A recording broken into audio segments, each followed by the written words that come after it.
Welcome to video 4. This time we're going to talk about the mind. If we really want to be happy and joyful on a consistent basis, we really got to take the time to understand the mind. We have to understand how it works, and we have to make that work for us instead of against us. And a lot of people's problem is that we haven't taken the time to understand the nature of the mind. And if we don't take the time to understand the nature of something, well, how are we going to use that to our best benefit? There's many different perspectives and views that we can take to look at the mind to better understand it, and it's very helpful to look at it in all these different ways. But today I'm going to share one that I find very useful for me. From the yogic perspective, there are 16 dimensions to the mind, and for the sake of a simple explanation here, we're going to break it down into 4 broad categories. So the first category, or the first dimension of the mind, is the buddhi, and this is like the intellect. The second dimension of the mind is the manas, and this is like a large silo of memory. The third dimension of the mind is the ahankara, and this is our sense of identity, or some people look at this as an ego. The fourth dimension of the mind is the chitta, and this is the cosmic intelligence. This is the mind unsullied by any memory.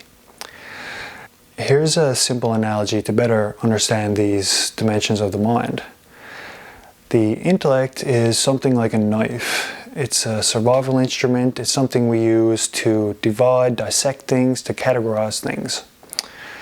When we look at the identity, this is like the hand that holds the knife. This determines what the intellect serves to function, or what the intellect serves to uphold. The memory is just like the body that gives the hand something to function from.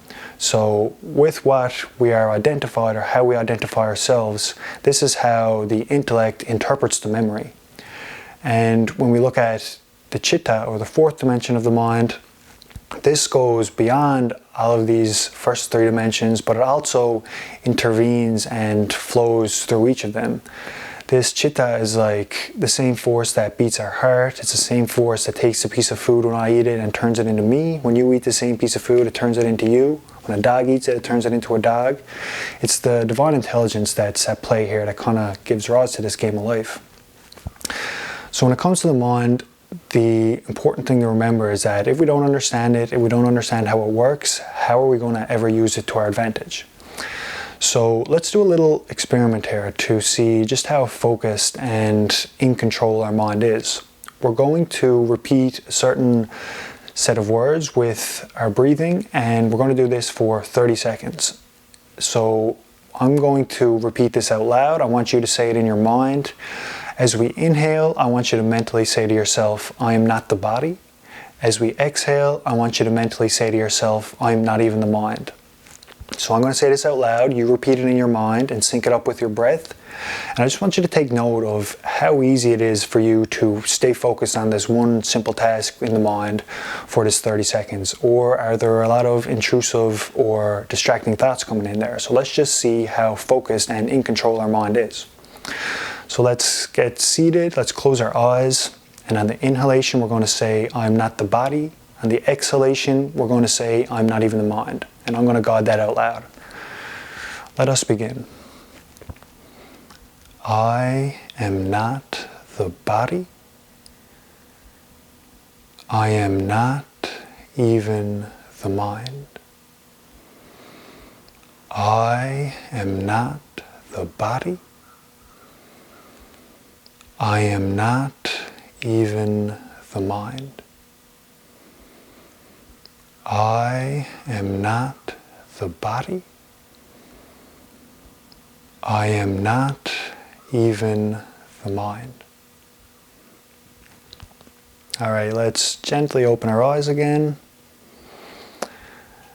And just take note, how many times did your mind wander? How many distractions came in there? Or was it really easy for you to really focus and make your mind one-pointed? Because the more that we can make our mind one-pointed, the more that we can take that into our control, the better we can use it to create a state of happiness and pleasantness and joyfulness within ourselves. If you'd like to learn how to control your mind better, if you'd like to make your mind work for you instead of against you, I encourage you to check out our website, Facebook, and Instagram. Thanks for joining. Namaste.